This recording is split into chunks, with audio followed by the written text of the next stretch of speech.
1, 2, 3.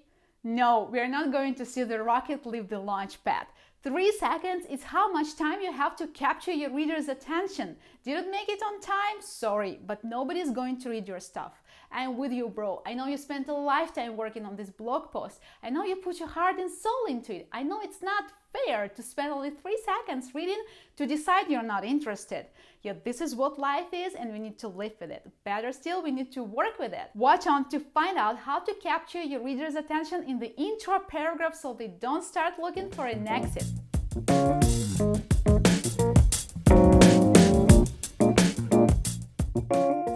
Hi there, my name is Katerina. I wrote a book for content writers called From Reads to Leads.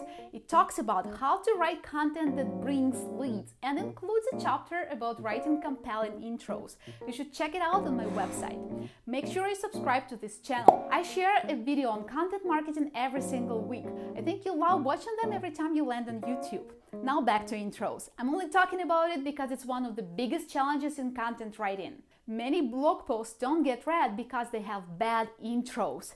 Why is it so hard to write a compelling lead? I think the root of the problem is that many authors don't know what they want to say. And so they begin their articles with useless information their readers didn't ask for, don't need, and most likely already know. For example, if a writer starts an article with the phrase, "The e-commerce market is continually growing," it means they are procrastinating and their piece is about nothing. You can substitute any phrase in place of the e-commerce market. The global population is continually growing. Potatoes are continually growing. The amount of crappy content on the internet is continually growing. But no matter how astronomically fast this thing is growing, this lead doesn't draw readers in. Getting straight to the point and sticking with it all the way through comes to knowing your key message. What is it you want your readers to buy? Your article needs to revolve around a single idea, and this idea needs to be expressed at the beginning using a single, clear sentence. A well-written first sentence must lead the reader into your story. That's why it's called the lead. And to write it, you must know what you want to say. Thinking this way about how you start your articles might require you to unlearn what you've been taught at school or elsewhere. Start with a warm-up.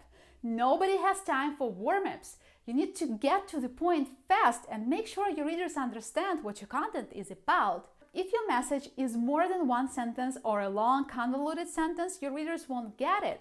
They need you to get to the point fast so you can all move forward together. If you don't know your main point yet, you can skip the introductory paragraph. Write your first draft, then come back to the lead. You can also try writing your summary sentence and putting it into the lead. This is a good approach because when we write conclusions, we typically summarize the main point. By starting your article where you want to end, you can focus on letting your readers know the one thing you want them to remember. This one thing is something your readers don't know yet. If you put it in the introductory paragraph, your readers will be more interested in discovering why it's true. You can be creative in expressing your main point in the lead. Here are a few ways on how you can write the introductory paragraph. Summary lead. This is how journalists start news articles. The summary lead states facts. It includes the who, why, what, and how of the event. Here's an example of a summary lead from an article in TechCrunch. Cryptocurrency mining has become the latest target for the Chinese government, seeking to phase out industries considered a drag on the country's economy. Drag on the country's economy? This raises a lot of questions and promises to answer them if we go on reading. Punch lead. A punch lead uses strong words and short sentences with one purpose: to create an impact so readers will take notice. Here is an example of a punch lead from an article published to Intercom. Atlassian grew into $20 billion company without a formal sales team. This sounds hard to believe. Sure, I want to know how they did it. Contrast lead. This lead draws a contrast between two extremes: tragedy and comedy, past and present, age and youth, beauty and ugliness, to make a strong statement. For example, in 2005, two college friends decided to build a website to exchange their favorite videos. Today, YouTube is owned by Google and gets over 25 million unique visitors to the site each month. A humble beginning and a boastful end. This is a great start for an article that wants to prove that you don't need a ton of cash to get a successful business off the ground. context lead. This type of lead starts with the writer's personal experience. I started many chapters of my book this way. You can find a lot of context leads on Medium. They are pretty common for personal blogs. Let's see an example. I just read a story that made me cry. Would you believe the story is on BuzzFeed? With this lead, the author wants to make a point that BuzzFeed, which is considered a standard of mediocre copywriting, in fact can teach us writers many important lessons. Question lead. The question lead starts with a rhetorical question that can be answered with strict yes or no and arouses the reader's curiosity. For example, have you ever found yourself in an echo chamber at work? You look around and everyone thinks like you, talks like you, looks like you, and problem solves the way you do? Rhetorical questions are a great way to put your main idea in focus.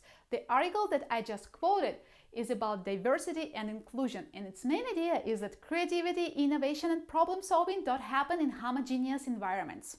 Story lead. This lead starts with a story, and it's my favorite type of lead. If you start with a story, you capture your reader's attention right away, and they will continue reading because they are interested to know how the story will end. Stories are memorable. Studies show that we are wired to remember stories much better than we remember data, facts, and figures. Stories are a perfect way to persuade your readers and move them to action. Many articles on MIT Technology Review start with a story. Let's look at an example. Last year, a strange self-driving car was released onto the quiet roads of Monmouth County, New Jersey. It sounds like the beginning of a horror movie. I'm hooked.